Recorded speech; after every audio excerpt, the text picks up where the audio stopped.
Vous regardez Deux Gouttes de Culture, l'émission mensuelle de culture générale.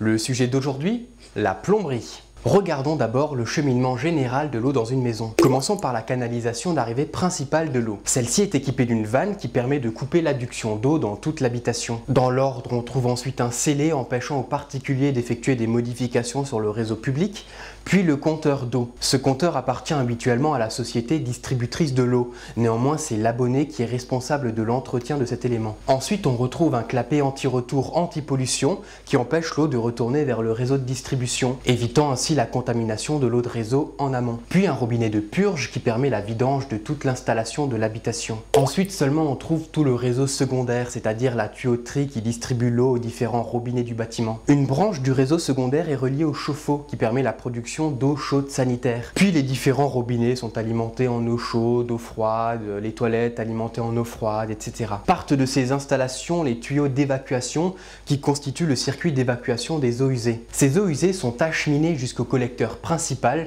qui est ensuite relié à la fosse septique ou au réseau d'égouts de la ville. Le circuit d'évacuation est prolongé jusqu'en toiture et aboutit à un chapeau de ventilation, ce qui permet la ventilation du circuit, c'est-à-dire la circulation de l'air dans le réseau des eaux usées. Cette aération est nécessaire, sinon l'eau ne pourrait pas descendre correctement dans les canalisations. Voilà pour le réseau de base. Dans certains cas, on peut être amené à ajouter des éléments supplémentaires, comme un surpresseur qui est utilisé pour augmenter la pression d'eau dans le circuit, utilisé lorsque la pression est insuffisante, ou bien un réducteur de pression qui a l'effet inverse. Ces éléments se placent après le compteur d'eau, l'objectif étant de tendre vers une pression constante d'environ 3 bars. Si l'eau présente des anomalies qualitatives, on peut ajouter des filtres, comme un filtre anti-calcaire, un adoucisseur. Il existe différents types de filtres qui peuvent s'installer sur le réseau pour corriger les caractéristiques de l'eau. Autre élément que l'on peut rajouter sur le réseau, dans le cas où les canalisations émettent un bruit lorsque l'on ferme rapidement les robinets, un grondement ou bien un tac, comme si on tapait dans le tuyau, ce que l'on appelle un coup de bélier,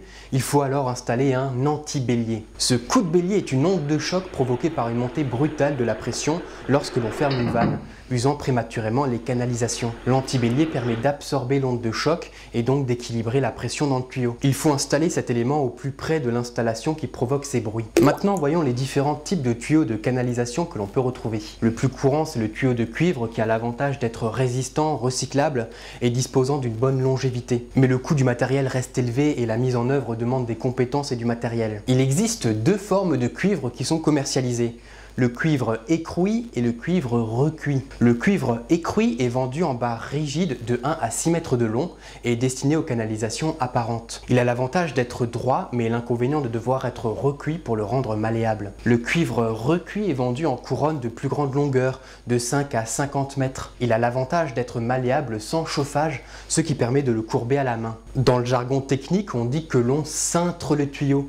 Pour obtenir un angle de courbure précis, on utilise une cintreuse. L'inconvénient du tuyau de cuivre recuit, c'est qu'il sera impossible d'obtenir une canalisation parfaitement rectiligne. Il est donc plutôt utilisé pour les canalisations encastrées. Les pièces en cuivre sont généralement assemblées par soudage, ou plus exactement par brasage, à l'aide d'un métal d'apport. Il existe deux types de brasures réalisables. La brasure tendre que l'on effectue avec de l'étain, qui nécessite une température inférieure à 450 degrés Celsius, que l'on peut obtenir avec une simple lampe à souder, ou bien la brasure forte, qui est davantage recommandée, qui utilise un métal d'apport à base de cuivre ou d'argent, mais qui nécessite des températures supérieures à 700 degrés Celsius, que l'on obtient en utilisant un chalumeau oxygène-acétylène. Les tuyaux en PER, polyéthylène réticulé, remplacent progressivement le cuivre, car son coût est faible et il dispose d'une bonne résistance à la corrosion et à la température. Mais la pose de ce genre de tuyauterie nécessite l'emploi d'un outillage particulier. Autre possibilité, le tuyau en PVC, qui est surtout utilisé pour l'évacuation des eaux usées. Il a l'avantage d'être léger, facile à mettre en œuvre et son coût est faible. Néanmoins, il a le gros défaut de se dilater lorsqu'il est chauffé. Le PVC surchloré ou PVC pression résiste à des températures élevées, ce qui permet son utilisation pour réaliser des alimentations en eau chaude, mais il se dilate quand même. L'assemblage des pièces en PVC ne se fait donc pas par soudure, mais par collage et emboîtage des pièces, en prenant en compte les facteurs de dilatation des matériaux. En moyenne, un tube de PVC de 1 mètre de long s'allonge de 0,7 mm lorsque la température augmente de 10 degrés Celsius. Pour une tuyauterie de longueur inférieure à 1 mètre, la dilatation est négligeable, mais dès lors que l'on atteint les 3 mètres, il faut ajouter des manchons de dilatation. Par ailleurs, pour le circuit d'évacuation, il faut aussi penser à installer les tuyaux en pente pour permettre l'écoulement des fluides. La pente recommandée recommandé est de 1 cm pour 1 mètre. Pour le raccordement des éléments sanitaires, on peut aussi utiliser des flexibles qui sont conçus en caoutchouc, quelquefois recouverts d'un tube en acier tressé. Ces flexibles sont faciles à mettre en place, mais leur coût est généralement assez élevé. Pour assurer l'étanchéité du circuit, on ajoute des joints au niveau des raccords. Là aussi, il en existe différents types, dont les principaux sont le joint en fibre vulcanisée de couleur rouge, qui est très utilisé, mais a une durée de vie assez courte. Le joint en caoutchouc de couleur noire, qui est utilisé dans les raccords en plastique. Sinon, si le raccord ne présente pas d'épaulement pour placer un joint en rondelle, il y a la possibilité d'effectuer un joint de filasse. Il s'agit de fibres de chanvre que l'on enroule autour de la partie mâle du raccord.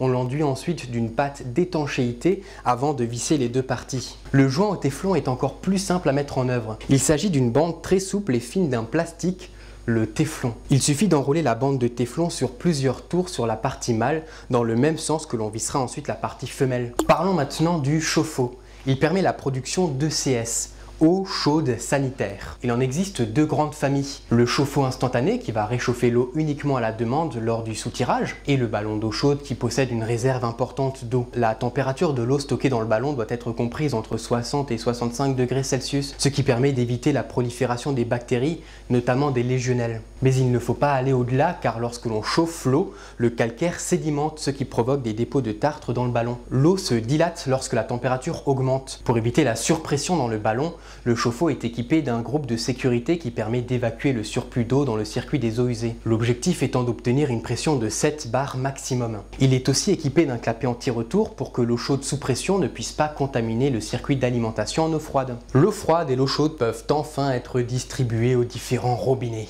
Parlons de la vasque. Dans une cuisine, on l'appelle évier et dans la salle de bain, ce sera le lavabo. La vasque est équipée d'une bonde qui permet l'ouverture et la fermeture du trou d'évacuation de l'eau. En dessous de la bonde, on trouve obligatoirement un siphon qui évite la remontée des mauvaises odeurs et qui évite aussi la formation de bouchons dans le circuit d'évacuation des eaux usées. L'arrivée d'eau est permise par un robinet sanitaire. Les deux modèles les plus courants sont le robinet mélangeur composé de deux soupapes, une pour l'eau chaude, une pour l'eau froide, les deux eaux se mélangeant au niveau de la sortie unique, et le robinet mitigeur qui permet un dosage préalable de l'eau chaude et de l'eau froide grâce à une seule poignée.